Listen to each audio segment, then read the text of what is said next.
কারণ আমরা যেখান থেকে উঠেছি সেই জায়গাটা একদম ঘাসের স্তর। সামনে থেকে আমরা দেখেছি যে আমাদের সমাজের পরিস্থিতি কি, আমাদের সমাজের অবস্থান কি। তাই সঠিক পথ যদি ধরে থাকা যায় তাকে কখনো ডিস্ট্রাক্ট করা যায় না, অর্থাৎ তাকে ভাঙা যায় না। ভাঙার জায়গায় আমরা নেই, আমরা গড়ার জায়গায় আছি। সিএ নিয়ে কিছু বক্তব্য আপনাদের শোনা দরকার, কারণ সবাই বিচলিত জানি। তার আগে বলবো, আরুষ বলে যে ছেলেটা যাদেরকে পুনা থেকে সেই ছেলে এবং তার বাবা মাকে আসামে নিয়ে যাওয়া হয়েছে, যেটা নিয়ে সবচাইতে বেশি মানুষ বিচলিত। সেই আসাম থেকে আমরা ফিরিয়ে এনেছি তাকে, আবার সেই পুনরায় একটা ভারতবর্ষের মধ্যে এত বড় দেশ, 142 কোটি মানুষ, একটা বিক্ষিপ্ত ঘটনা কোনো জায়গায় ঘটতে পারে, তার মানে এই না সেটা ইচ্ছাকৃত ভাবে। কিন্তু কিছু মানুষ গিয়ে লোকাল পুলিশকে উস্কে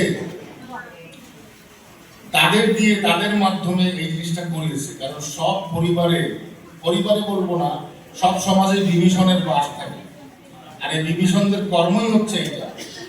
আজকে শান্তনু ঠাকুরের নামে বিভ্রান্তিকর কথাবার্তা ছড়ানো হচ্ছে, সে নাকি কার্ড নাকি দিয়ে বিন্দুত্তর পরিচয় দেবে এবং তাতে সিটিজেনশিপ পাবে। তন্ময় একটু বলে গেছে।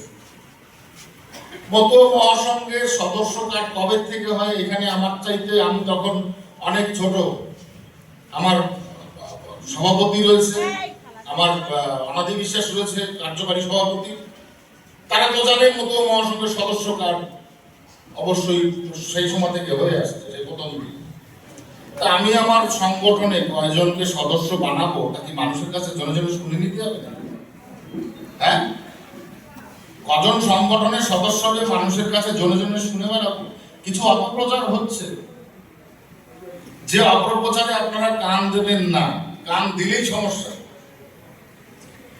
অপপ্রচারে কান দেওয়া মানে বিভ্রান্তি, ভয়, এইগুলো হয়, কোনো কিছু না, সব বিভ্রান্তি।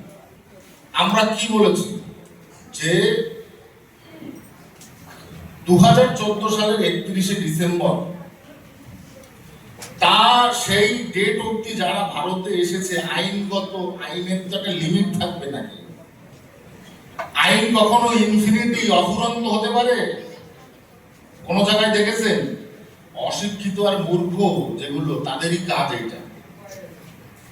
যারা কোনো কিছু বোঝে না, একটা গদ বাঁধা গতি পেলে সেই গতি ধরে কাজ করতে চায়, গতির আগা পাছা কিছু বোঝে না, তারা কি সমাজকে সংস্কার করবে আর কি সমাজ নিয়ে চলবে?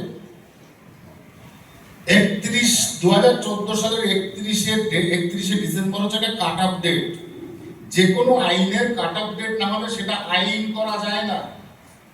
এবং আপনারা ভালো করে লক্ষ্য করবেন, 2014 সালের 31শে ডিসেম্বরে কাট অফ ডেট দেওয়ার পরে 2019 সালের 11ই ডিসেম্বর পার্লামেন্টের উচ্চ কক্ষে অর্থাৎ রাজ্যসভায় সেটা পাস হয়েছে। মানে কত বছর পরে? প্রায় 5 বছর পর, কয়েকটা দিন বাকি।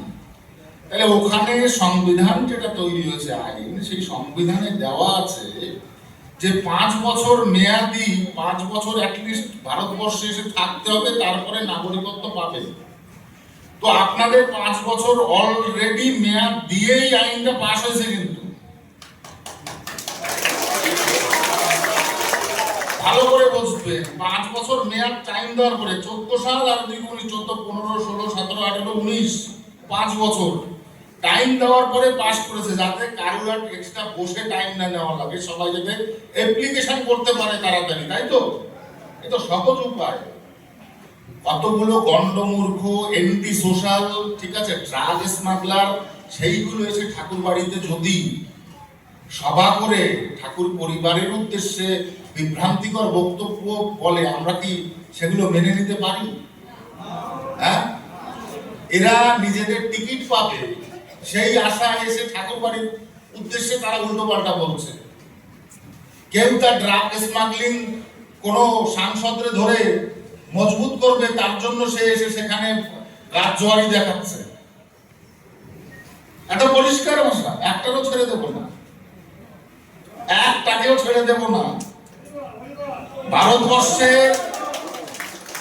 ভারতবর্ষের সংবিধানে যখন কোনো ধারা লাগু হয়, যুক্ত হয় এবং রাষ্ট্রপতির কাছ থেকে সেটা যখন পাশ হয়ে আসে, সেটা ভারতবর্ষের কনস্টিটিউশনের একটা অংশ, অর্থাৎ সংবিধানের একটা অংশ। আর তার বিরোধিতা যারা করে তারা দেশদ্রোহী, রাজদ্রোহী। রাজদ্রোহীর একটা কেস হবে 10 বছরের কারাদণ্ড হবে। কেউ বলছে আমরা এই আইন মানি না, কেউ বলছে আমরা এই আইন মানি না। তুমি আইন মানার কে? তুমি কে আইন মানার? আইন রাষ্ট্রপতি বানিয়েছে। তুমি যেটা বলতে চাইছো যে এই আইন মানি না, সংবিধান চেঞ্জ করতে হবে। কেন চেঞ্জ করতে হবে? কোনো শর্ত মানি না। শর্ত না দিলে, ওখানে শর্ত যদি না দেওয়া হয় তাহলে তো উগ্রপন্থীরাও আজকে সিটিজেনশিপ পাবে, আল কায়দার লোকেরা সিটিজেনশিপ পাবে। ভারতবর্ষের কাছে কোনো নথি, সরকারের কাছে কোনো নথি থাকবে না।